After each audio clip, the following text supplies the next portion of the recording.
Trade limitless on HMX, the next-gen decentralized perpetual exchange. Trade crypto, FX, commodities with up to 1000x leverage on the Arbitrum network.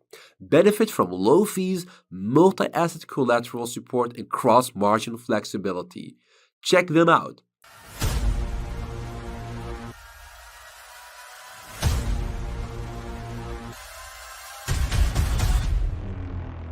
From meme to utility, Floki has it all. NFT metaverse game called Valhalla. Floki University, DeFi, charity, and shopping.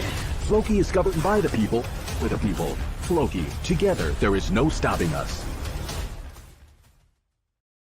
Ladies and gentlemen, this is Adrian Zdunchik, CMT Charter Market Ignition Crypto Burp, as some people call me again. I'm going to take you for an incredible journey with my today's guest on the third day of our Free Trading Congress. And speaking of anything economy, speaking of anything macro finance, speaking of anything market related, how it all connects with the economy, hard landing, soft landing, recession, I don't know of any better person to talk about it than my good friend Tavi Costa. He's such an excellent legend. I always look up to whatever he posts, and he shares such an incredible quality of information up there on Twitter. I'm such honored to see you, Tavi. Like, how's it going today? I'm doing great. Thanks for having me, Adrian. Looking forward to this conversation, and thanks for the kind words. It's very nice to be here, and looking forward to sharing some of my views. Excellent. So for those who actually are not fully aware of, I doubt there will be any still, Crescat Capital partner and macro strategist, right? Straight from Sao Paulo, Brazil, for the native part up there. I wish I could speak a little bit, Brazilian. Wish I could speak English as well as you do. Hopefully, I'm gonna, not bar everybody to death with the silly questions. Though, speaking of, of economy, speaking of those hard landings, soft landings, is there any recipe that you have while informing yourself, informing your audience on the economy? Do you take any like simple language terms, or how's your profession telling you to do it? Well, I think it's a very difficult profession to really try to time the market, and so my goal usually is just to try to identify large macro trends and then think about how to capitalize on them over time. But that also really involves avoiding some of the speculative issues that we may have in economy and markets overall. I've never seen a time when the markets have been sort of, and I should say it's not the overall market, it's a very selective number of companies. But if you think about what's happening with leading indicators that often tell us that a recession is coming, I've never seen a time when there were more of those. There's really a profusion of macro indicators today, suggesting that we should be more worried about hard lending than a soft one. And the rising popularity of soft lending is, in fact, something that also precedes a hard lending. But nonetheless, even from a liquidity perspective right now, it's been, I think it's one of the most important things is what's going on with central bank assets. I mean, the decline from peak levels of so far about $6 trillion worth of decline in balance sheet assets. That is one thing that has been basically had a very strong correlation with the S&P 500 and risky assets. And right now we see a divergence between the two. So that is just one thing. I mean, there's yield curve inversion issues. We've had yield curve deeply inverted, not too long ago. But the biggest issue has been the steepening of that yield curve from a very highly inverted problem, in which we calculated an inversion of the yield curve is basically just looking at the 2-year yield versus the 10-year yield or interest rate in the markets. And what we do is we actually calculated across all possible spreads. So think about, 3-month, 2-year, and 10-year and 5-year and 7-year. And you look at all possible spreads of those and how many of those are actually inverted. And recently we had close to 90% of all yields spreads were inverted. And that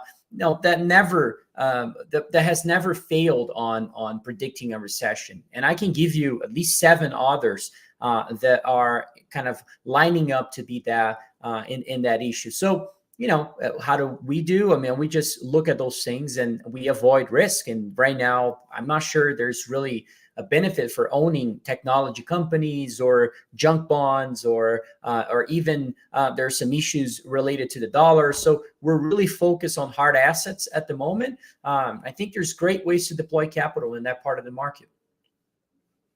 Oh man, that's such an excellent answer to one of my silly questions. I have a couple more down the list, so please buckle up yourself. Tavi, so speaking of, again, inverted yield curve inversion, you're very right. The measuring, the difference between the 10 years and the 2 years up there, has been, if I'm not mistaken, it was the deepest in yield curve inversion in like 50 years or 40 years, right? It was a very deep one. In the 80s, I think that was the last time the yield curve inversion was this deep. Of course, this has to do with the very high pace of interest rate hikes, unseen also in decades, that pushed us there. It collapsed a lot of banks all the way, like Silicon Bank Valley, and so many other businesses just basically went down, collapsed in a way, right? So does that all contribute to an actual economic storm? Can you see something like that happening on the horizon? Well, I think if you want to go deeper into the yield curve analysis, which I think it's important actually, because it is a main reason why we have our base case, which is a stagflationary environment. And it has to do with how the yield curve as well is behaving. Look, back in 2008 and early 2000s, or even in 2020, prior to the COVID crash, the yield curve had very different signals. Yes, it was as inverted as other periods, but if you look deeper, what was happening at those times is that the 10-year yield was falling significantly because of the risk of a recession coming, and a lot of the investors pricing in that we're going to see a deflationary shock. And on top of that, we also had the Fed also starting to cut interest rates. And so that the 10-year yield falling more than a 2-year was what caused the yield curve inversion. Now, this time is very similar to the 70s from a market behavior perspective. In the 73, 74, all yields are rising. And despite the fact that all yields are rising, 10-year, 5-year, 7-year, those 5 and 7 did not existed at the time. 3-month yield existed, 2 years existed. All of those yields are rising. 30-year was rising.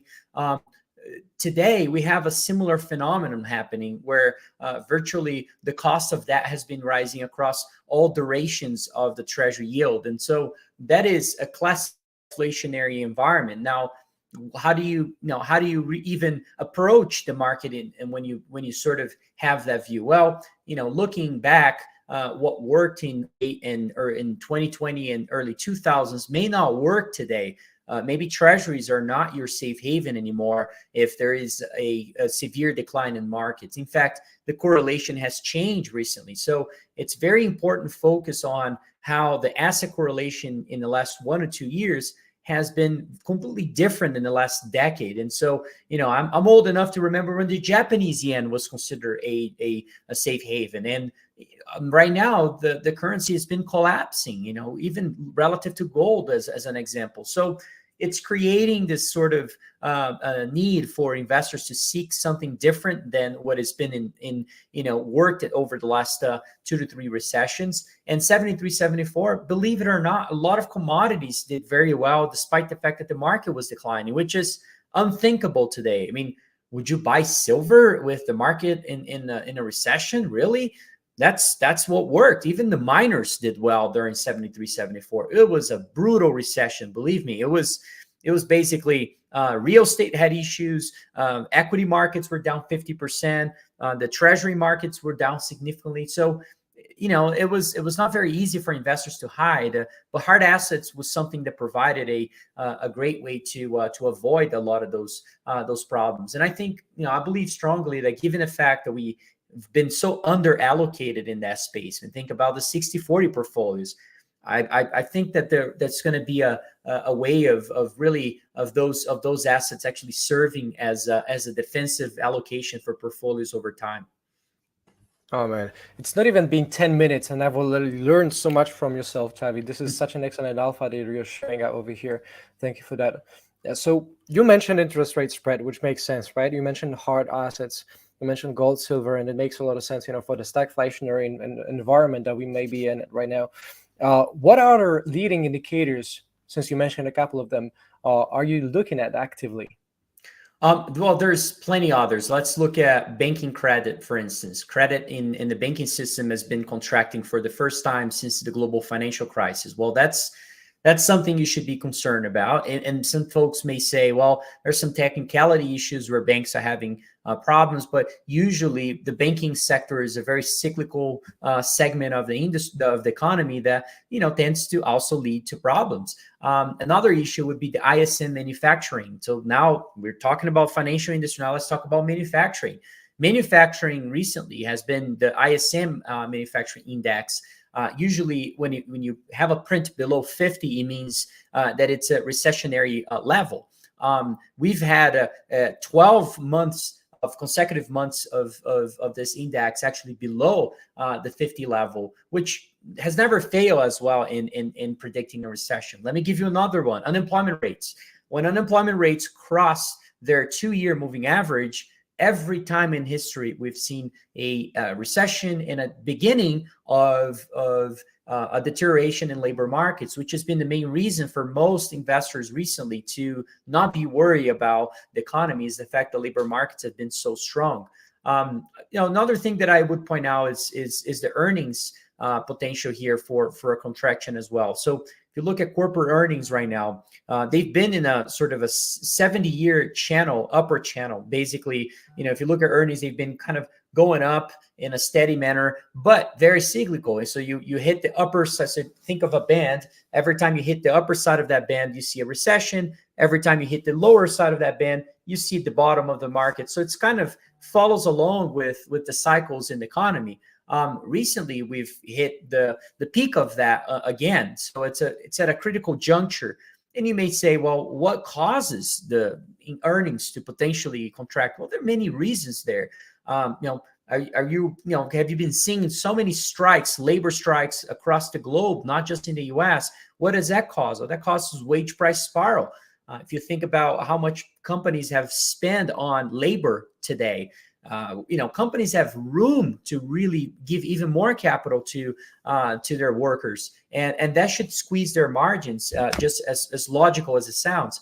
Another thing, deglobalization. Deglobalization changes the logistics of economies, and countries have to go above and beyond their cost effectiveness to actually protect their borders and other things. And as you see that happening, which we're seeing unfolding in many places in the world today, including the US versus China versus Russia versus Middle East and so forth, well, all that is creating higher costs of things and changes in logistics that are not as efficient as they were 10 years ago. So that globalized environment has now shifted to a more deglobalized one. And as we see that occurring, I believe that that's also going to add pressure on margins to be reduced and other problems. And so those are other things. And maybe one last thing would be market leadership. Go back to the 1999 period and early 2000s when we had the peak of the tech bubble. Technology sector was up 60%. There's 11 sectors in the S&P 500. One sector was up 60%. All the others were down during that period from May to March of early 2000s. And to me, that's just another. Today, it's probably you can maybe argue it's even worse because it's not really the technology sector. It's just a segment of the technology sector. It's about 7 or 15 companies. So I think there's a lot of market distortions and lack of leadership and some classic macro indicators that never fail on predicting a recession, that I would at least pay attention to them and not be overly invested in things that tend to not do well during recessionary periods. Oh man, you're so right about that, right? When you mentioned about this one outlier that stood out from the rest of the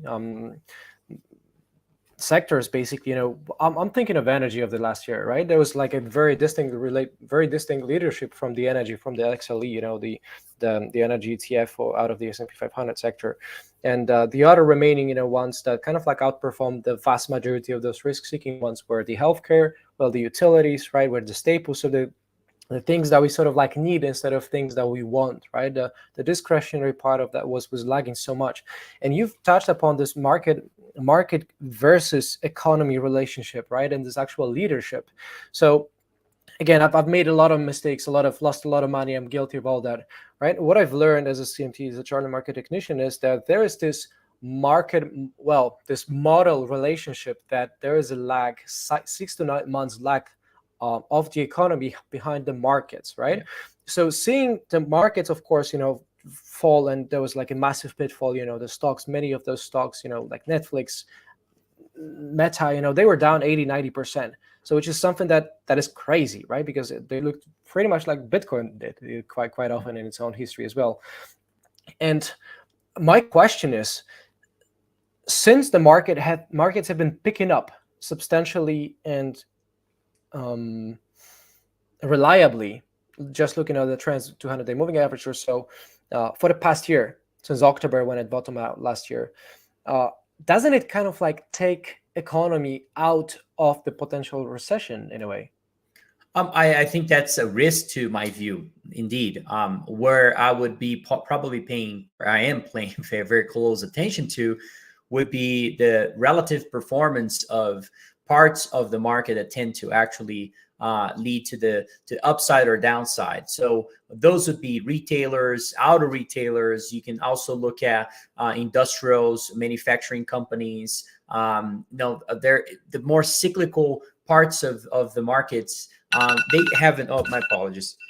The more cyclical parts of the market, they are the ones that you should be paying attention to. If you see that divergence, which has been kind of the case. I mean, the equal weight is S&P 500. It's not like it's been going up a lot. And if you think about that alone, if you start seeing that actually catch up, or Russell 2000 was down 30, it's still down like 30% for year to date, or sorry, from its peak. Microcap stocks are down like 40% not too long ago. So all those things are still, I think there's potential risk for I'm not shorting those names. I'm actually looking for the mega cap ones or VIX. I think there's pockets of volatility. So we're basically talking, there's a major divergence between the economy and the market, but there's also a major divergence inside of the market, among the segments of the market. And I think that there is some pockets of volatility inside of that that are really cheap, especially if majority of the markets are right, and potentially we do have deeper problems on the way. I like to say a phrase that I pay very close attention to. Be careful when the generals are leading, but the soldiers are not following. It's kind of what's happening here in this market. And I wouldn't get caught up into daily moves, because they're going to happen. You're going to have, like we had inflation decelerating recently. And the irony of that, by the way, where, actually commodities started to rise as inflation decelerated the numbers, in which they kind of feed on themselves. And you would think that as commodities rise again, that can potentially even cause inflation to reaccelerate, which is my view, by the way. So I think that there's some of those pockets of volatility that I think are cheaper. Credit spreads, I find it hard to believe that we're not going to see those blowing out. I find it hard to believe that VIX is really cheap right now. I think VIX could be a lot higher. I think we're in the old days of FX volatility, potentially, where you can see some depegs of currencies in large volatility events. And to the view of, we seen so much tightening of monetary conditions and nothing has really occurred, I would just point to one thing that I believe it's very important, which has to do with the reissuances of debt in the corporate side, in the government side, and even in the individual side of individuals and households. And we haven't seen, so basically there's also a divergence between where interest rates are and effective interest rates are. And, it's going to take some time for effective interest rates to start to catch up with that, as we see those debt obligations actually come due, which majority of them actually happen in next 12 months and 24 months. So that should have an impact as well on tightening conditions even further. That makes a lot of sense, right? So interest rate spreads, we kind of like touched upon that. You mentioned VIX, which is fairly low. That I perfectly agree. So what is your actual measurement? Because you're talking about the volatility pockets of what does it mean for you that it's cheap? What does cheap mean for you? Looking at instruments that you can bet on those things to go higher, so volatility increasing, and the cost of putting that trade on is really cheap. So, not to get too technical, but the implied volatility of some of those instruments that are more traditional in the markets to bet against the economy or bet against or bet in favor of a turmoil are really cheap. And so, as you see that, and sometimes that is aligned with sentiment and Twitter sentiment or anything like that. But sometimes it isn't. Sometimes you can find cheap ways to deploy capital and at least have a tail risk hedging part of your book that doesn't get caught up into a March 2020 or a global financial crisis type of event in which majority of things actually declining prices. And so so I think those are the important things that we'll point out.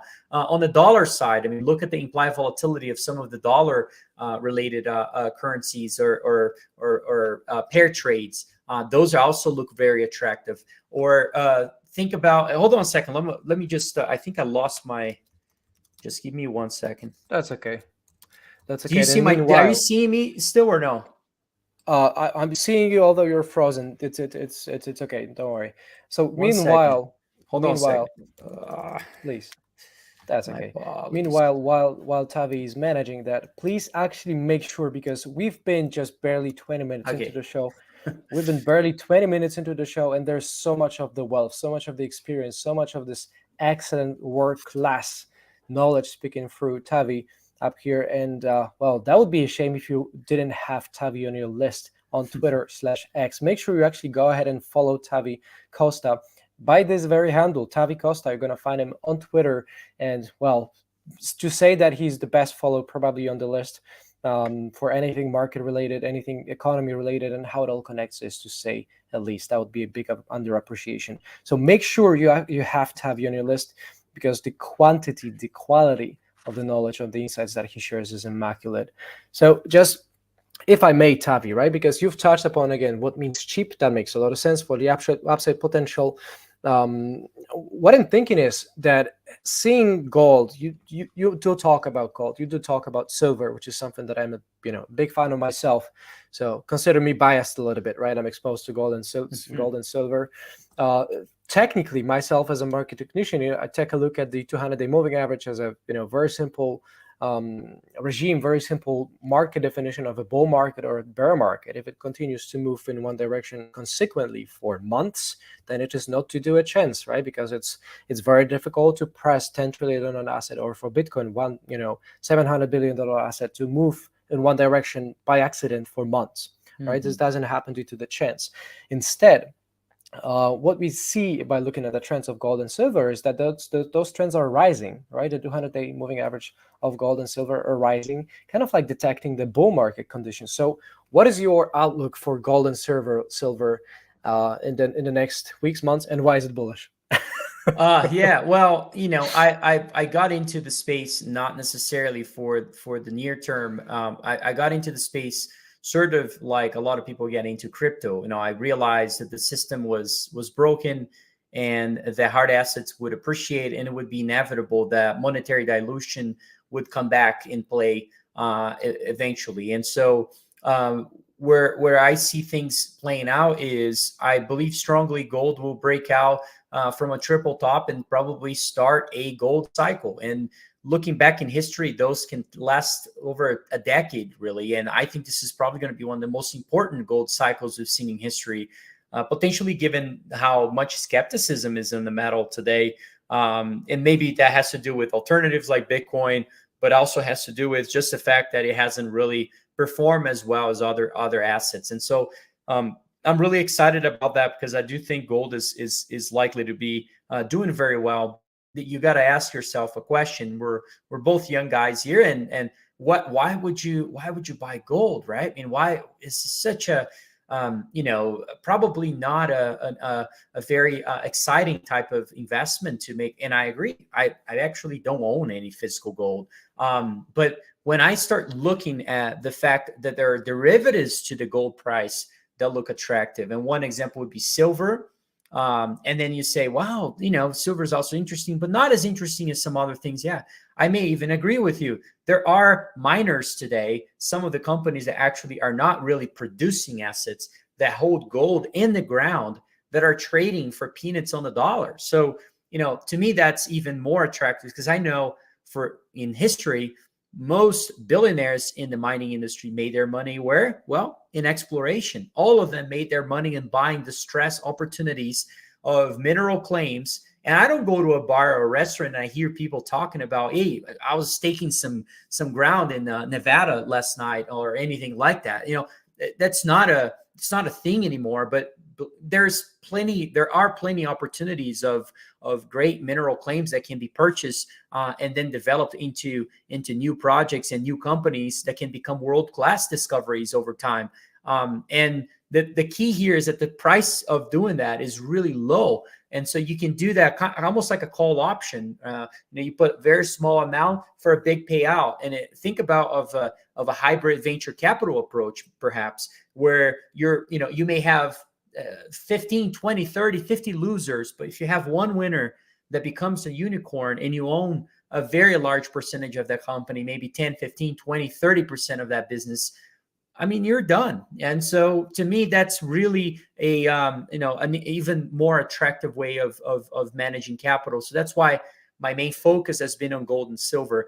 And knowing that, if there's a breakout in gold, which I believe it will happen just for many macro reasons that we can get into, I've never seen one that silver doesn't follow up to the upside. And I've never seen one where the miners get re-rated massively. And so, and ultimately, how does that all end? Well, what it ends is that, at the end of a decade or 5-7 years or so, you see, again, you go back to this level of aggressive capital spending. The miners start producing more than they have been. Supply starts becoming a problem. And then you start seeing some issues come along with the actual commodity price. And so the saying of, I don't want to invest in miners because they're going to increase the supply of the commodity and just, it's better. This happens every few decades where you have an inflationary era and you want to own those commodities and those commodity producers for that decade. And then you get out of them. You don't want to be involved with them anymore because they're probably going to come, they're cyclical. They're going to get into problems again. And so right now, the skepticism actually gets me really excited. And there are so many inefficiencies in this part of the market right now because of the lack of people looking at it. It's like the best analogy would be think of a crypto project where you just don't have the person with the expertise to run that and make it happen, right? It's what's happening in the metals and mining space. We have a lack of geologists. There's a lack of labor with expertise to make things work over time, and so all that is kind of adding to the reasons of why prices of most of those businesses are kind of like all the same and very depressed. And some of them are really high quality, intrinsically really great businesses, a very high probability of major discoveries. And, the market is just not appreciating that. So I rather just accumulate those assets over time. That makes sense, right? I mean, for the gold prices, again, I mean, again, just I stay corrected for silver, right? I just looked at the very recent chart. The 200-day moving average is, stalling a little bit. It's kind of like not rising at this very present time. So I stay corrected there. Still, I appreciate, so much of a good explanation from you, Tavi, regarding the gold and silver prices. And, what I'm thinking is, because the way I compare gold and silver to when I talk to the people is that silver is a little bit like this younger brother of gold, this more spoiled younger brother, that is more aggressive. That is the room is always full of this little guy whenever he moves, because it's it's a less of a market cap in a way, right? There's so much less of the silver supply because most of that is locked, in the industry. Most of that can be locked as well, and eventually in the metal-backed ETFs, if you will, right? So what happens, knowing that the industry is over leveraged, that there is not enough of metal to cover for all the paper that is issued, right? So what happens, you think, is it possible that there is going to be this run for silver if the gold starts running? That's sort of the optionality side of the case that we invest, is that a lot of things could happen with silver and go up tremendously. And if you own a business that is levered to silver, I mean, silver is so unloved right now. We were able to buy the 7th largest mine in the world for one-time free cash flow.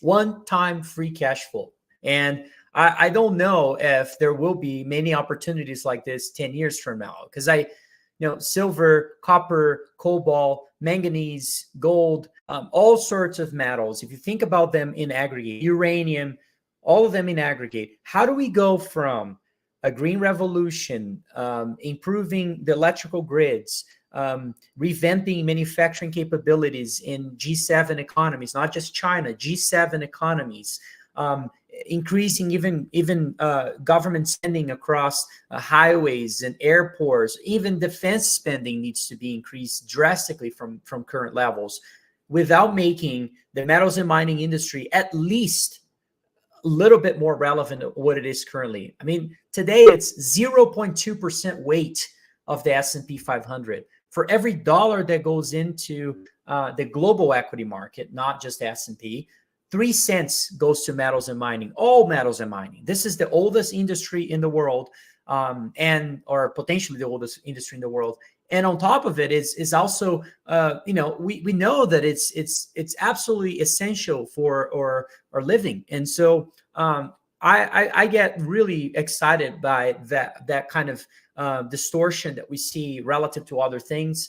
And you can go deeper into that. You can go deeper into, okay, well, what else looks like that? Well, in the same token, you can also look at Brazilian equities or resource-rich economies that also are trading at peanuts right now. I mean, you can buy a established bank in Brazil with 30 years of history of being very profitable, one of the most profitable businesses in the world of banking. And at the same time, it trades at 4 or 5 times earnings.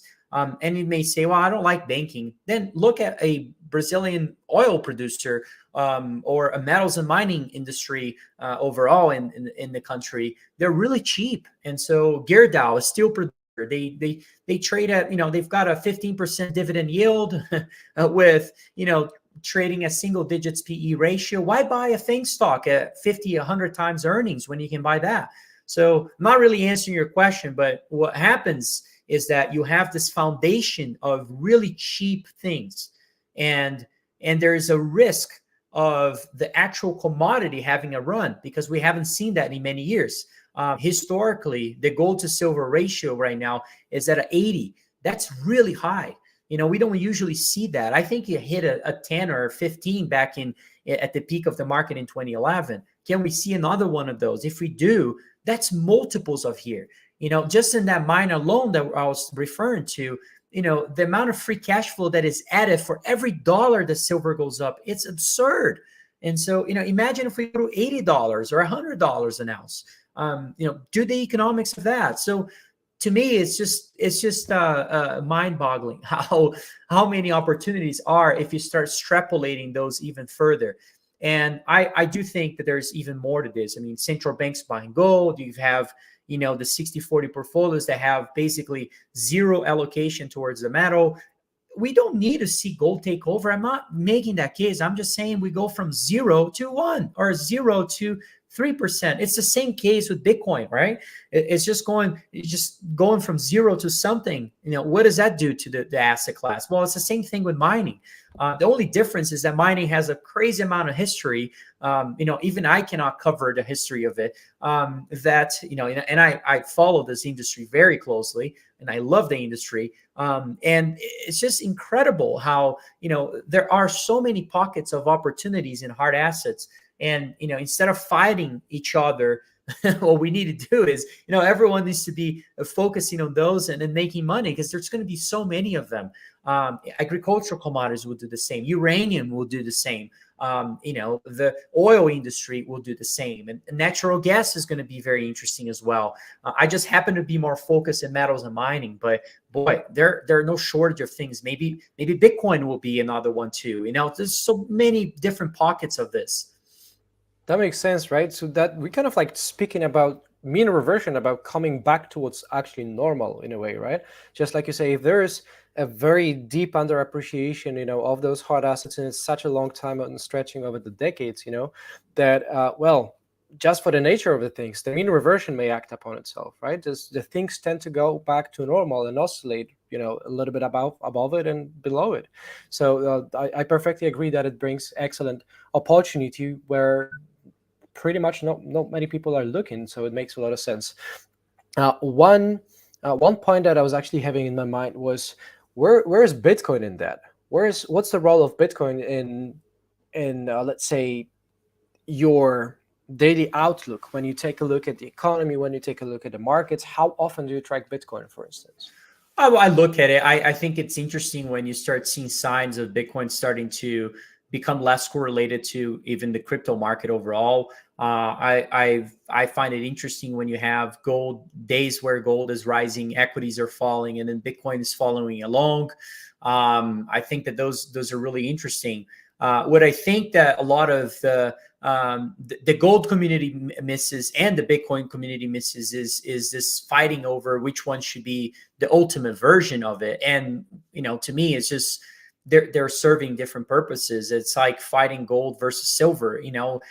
Silver will never be a low volatility instrument like gold is. Never. It's just we've seen this too many times in centuries of how it behaves, and there are reasons for that. And maybe Bitcoin is sort of the same with other its own competitors and so forth. And so that's the same with gold. And in my view, where does it fit? Well, I wouldn't bet against it. So, it's and the same goes with most commodities. When I hear somebody shorting silver and things like that, and I'm like, wow, man, this is the Wild West. I would not be anywhere close to that strategy. I think it's almost like, picking up a penny and stepping on $100 bill and so forth. And so, whatever the expression is. And to me, it's just not worth the energy and the time, really, when that ultimately those things. And another thing is, it's very important if you're of that view that that the crypto market, or I should say Bitcoin itself, would do very well, and gold or commodities and so forth, and hard assets overall, you really need to have a view about inflation too. I think, and inflation has to be at least part of the discussion here, or the imbalances that we have in the economy have to be part of the discussion as well, which is, I call this a trifecta of macro imbalances: the debt problem of the 1940s, the inflation of the 70s, and the valuation of assets that we see, like we saw in the 1990s or before the Great Depression. So those things are important. Back in the before the Great Depression, we've had what was really filling that speculative environment really was, women was starting to actually be more part of the market, and there was the stocks that were being actually marketed for those for the ladies, and in which they thought that would be attractive to them in many ways, and that kind of fueled a whole speculative environment. Believe it or not, it was really interesting back in history.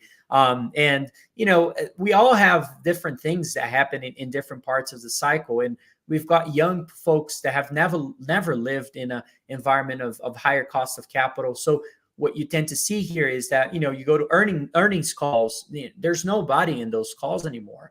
Why is that? Now, no one is doing financial analysis any longer. There's no value approach anymore. It's all about TAM, right? It's all about, growing your market as much as you can, but not worrying about profitability. Well, that doesn't, it's not a strategy for forever. I mean, that's a strategy that worked at a very low cost of capital environment. But, in the 70s, a lot of the businesses that work today will probably not work back then. So you kind of have to readjust the way you think, especially if we are in an inflationary era. And so this is why I think that, there's going to be some skills or skill sets of people that know very well emerging markets or commodities or the crypto market and so forth, that will do very well in the next decade or so. And you want to be in kind of one of those buckets rather than the ones that have worked in the prior cycle, which are unlikely to do the same here. That makes sense, right? So we've already slightly touched upon the hedging, right? We kind of like had a word about Bitcoin and its positioning in the whole agenda, if you will. So again, I'm wrong pretty often, right? As a trend follower, I lose for living. I lose money for living. That's what I say when people ask me what I do, right? Because 70% of the trades are wrong. Still, what matters is that Bitcoin, well, betting against Bitcoin has this exponentially asymmetric opportunity cost, basically, right? Yeah. For gold, maybe a little bit less eventually in terms of the volatility. Still, we're talking about this opportunity cost, which is so much more often omitted and avoided and forgotten, put aside. And managing the risk involves hedging. We've slightly touched upon the hedging already. Do you see Bitcoin or otherwise what other hedging instruments you use with your clients, with your expertise? We don't but I have an answer for that. It's because, or what we do is trying to be really niche-y in a strategy. So I might not be 100% of my clients' assets or something along those lines, right? What I'm trying to do is create a strategy that nobody can replicate, which is focused solely in, not even in when people think about mining, they think about Barrick, Newmont. That's not what I'm doing. I'm working on investing in the Newmonts and Barricks of the next cycle. So that's my goal. It's almost like a venture capital, really. I'm a venture capitalist, essentially, but in the mining space, in a very boring side of the market that nobody cares. But when you have a major discovery, things get really attractive. And we've had, at least 5 or so that have paid out tremendously. And that's the whole reason why I think there's a whole strategy here to be deployed. So that is, maybe the answer for you is that, if I just buy Bitcoin in my hedge fund, and then, there's not much. I mean, I know my client can do that, right? I'm not offering something really different. So that's the reason why we don't own physical gold in ours. We don't own silver. We don't own anything. We just own the miners and so forth in that side of the portfolio. So I think that's the big difference to you. But I would say that if you're managing the entire net worth or assets of a client, then sure, then I think you should have a little bit. I think you should have, I think the allocation to gold should be risk adjusted, meaning, like you said, I mean, the risk of shorting gold is potentially more rewarding relative to Bitcoin because you don't have that crazy upside, but also gold is very, very stable kind of asset, and it's, I think, back in 1970s, for instance, it had an annualized growth of about 40%. So, compare that with 5% on tips today. So I think there's some, misconceptions about the metal and its potential, especially if you have a cycle. And the fact that we are looking 10 years back and saying, yeah, it hasn't really done much, I shouldn't be focusing on it. You won't be probably rich buying gold. I'm just telling you straight. I don't think it's going to happen. I'm not doing that, but I do think the metal can provide a great defensive allocation for portfolios. Bitcoin would fall more in kind of that category, but maybe more of a it has to be risk adjusted as well, because it does have a higher risk, just like silver. And it's not a problem. Maybe that's a feature, not a bug. I'm not saying necessarily that's a bad thing. But you have to think about the risk profile of the person you're dealing with, or the fund that you're dealing with, and knowing how to size that up properly. And if you're younger and you don't care about the volatility, then I don't see the problem of even potentially even owning. I think everybody should own a little bit of gold, but if although I'm not eating my own cookie, right, and I don't own any. I'm solely focused on, because I don't care about the volatility. I really don't. I'm very confident in my thesis, and I'm just going to go all into these ideas. And so that's basically what I've been doing. But I invest my money very different than I would say a 9-to-5 person does. If you work on another profession and you don't watch your portfolio on a daily basis, you should probably have a more diversified allocation on different things that could potentially do very well in this next decade. And I think Bitcoin should be part of that. Gold should be part of that. You should own some silver. I think you should own some oil. You should definitely own some copper. Those have higher risk as well, more cyclical, but be aware of that. And you probably should own some equities as well, because there's some great equities out there. It's not just the mega cap stocks. Own some resource rich economies, own some big, some biotechs. There's some great biotechs trading below cash balance today. No, that's interesting. So anyways, I'm just giving you a kind of everyone will structure portfolios differently, but that's I'm seeing so many themes that you can go into to invest in, and some of them are the ones I laid out right now. Oh man, I admire so much the passion that you speak about it with, right? This is such a unique value benefit feature, if you will, for all the viewers and listeners, and for those who have just tuned in. We are talking with Tavi Costa, the Kreska Capital partner and the macro strategist, sharing with you so much alpha about the macroeconomy, about the macrofinance, about the correlation, about the leading indicators, lagging indicators to an extent as well, right? Because there are things that are lagging behind the economy that are going to just later inform us about, something that happened, to just give a little bit of more credit to it. Still, what I would say, just having a couple of more minutes left, Tavi, is what other hedging strategies would you use? Is there like a S&P 500, puts? Is it going to be VIX futures? Is it going to be VIX options? Do you do any of that, or what is the hedging exposure? Well, I'm going to give one that I think would be very. I was kind of touching on that. Unfortunately, my screen frozen at that time, and so I had to log in again. But one thing that I wanted to touch on, that I believe it fits a portfolio very well, because it's so contrarian. Number one, it's so hard to agree with, and also it's so cheap. When you think about what's happening with the value destruction of fixed income markets in the last 12 months, 20 months or so, who are the parties that lose the most with that? Some people say banks. I would argue that our central banks, they are the ones that really hold a large percentage of those. When you think about their portfolios, when they lose value of their portfolio, they use that as an anchor to their stability of their monetary system.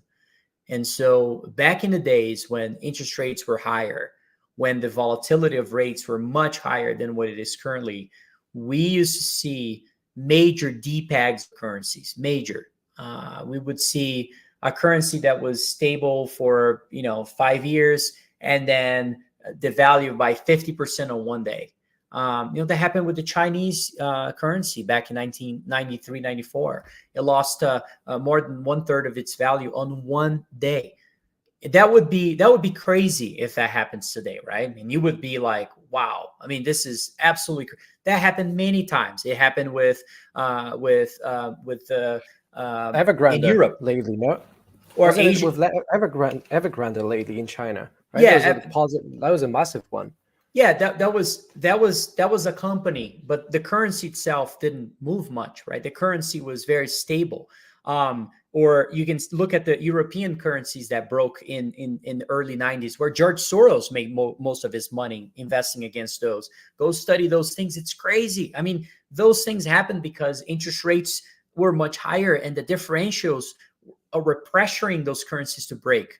Or think about the Asian crisis that happened in 1997, or the ruble crisis that happened a little before that. All those things happened for a reason. And the main reason for that is the volatility in interest rates. So here's a gap that I'm seeing. I'm seeing interest rates volatility rise recently, up, down, up, down, up, down. And then the dollar volatility is very low. And that is very hard to grasp, because you think, well, but the dollar is, I don't want to own the dollar. But their pair currencies don't work like that. It's all a relative game. And so you can have a DPEG in the Chinese yuan or the Hong Kong dollar, or you can have a major devaluation in other currencies that are not resource-rich economies, that have issues like you just said, Evergrande and others, that can potentially cause even further issues in their economy. But the currency market is still pricing in that everything is fine. So I think you can be long, think about putting a put option on pegged currencies right now for nothing, because they are pegged for a reason. If they are pegged, then the implied volatility is almost zero. So you pay nothing. You put, basically of your portfolio to get a massive notional exposure, massive. And if you lose, that's your hedge. So I think that we're back to the old days of macro, of currencies, and you can do that with gold or Bitcoin. You can trade that by saying, okay, gold also doesn't have a large vol. So I'm going to put gold relative to the Chinese yuan. So basically buying gold in the Chinese currency. And if that currency breaks, gold is likely to rise relative to that. Well, that's an interesting way. So I've been doing this, and I think it's really attractive way to, that again, it hasn't happened. I think that there is all the ingredients for it to happen. And the ingredients are usually current account declining, which has to do with, again, countries that don't have resources and they have to buy those resources at higher prices. They need to import more than export. They're going to have issues over time. That's their income statement as a business, right? Whatever comes in a quarter. And then you got to look at their balance sheet. The balance sheet is what assets those central banks own. And if you're seeing a deterioration of quality of those assets, or a decline in value of those assets, which is the case recently, and also the quality too, well, then you should probably be looking at those as a potential way to, hedge your. We're already long hard assets so much, right? I mean, I own basically so much hard assets related things that it's okay to have a little bit hedging to the other side. What if that happens and it's so cheap? And they usually do well, those instruments, when you have a turmoil. It did well in the 70s. It did well in global financial crisis. So, I think that's, and it's been kind of forgiven, or not forgiven, but forgotten because of the role of the dollar, right? I mean, the dollar losing its dominance, the dollar, I don't disagree with any of that, but everything has a price. And I think the price of that hedge is really cheap right now. And historically, we've seen way too many times that interest rates rising cause dollar volatility to rise. And that's really cheap right now. Oh man, that's such a perfect explanation. And having just a minute or two left, there is one closing question that perhaps you might bless our audience answering to. How will a hard landing on the recession affect risk assets and cryptocurrency in particular, if you were to put it in simple terms? Well, I think it's unfortunate, like copper, it probably will get caught up in a big way. But the thing I think investors should be more worried is, what are the things that valuation wise are up there? They are the ones that have further to fall, right? They're the ones that have gravity against them in a much bigger way than others that are already depressed. And so when I hear people saying, I'm worried about hard landing, I don't want to invest in mining, it's kind of saying, I'm worried about hard landing, I don't want to invest in crypto. You don't know. What if the Fed decides not to have a hard landing and just print a bunch of money here in the next 6 months? They could do that. We don't know what's going to happen, and so I think you have to have a long and a short side, but being mindful that it could get caught up. And I think hard assets could get caught up too, some of them, but it's not my base case. My base case is that hard assets will do very well, and maybe Bitcoin will follow along. For the first time, we'll actually move along with those hard assets that we don't have history of Bitcoin in the 70s, so we don't know how it would have behaved. But this is going to be the first test of Bitcoin in a more inflationary era and seeing how it would behave.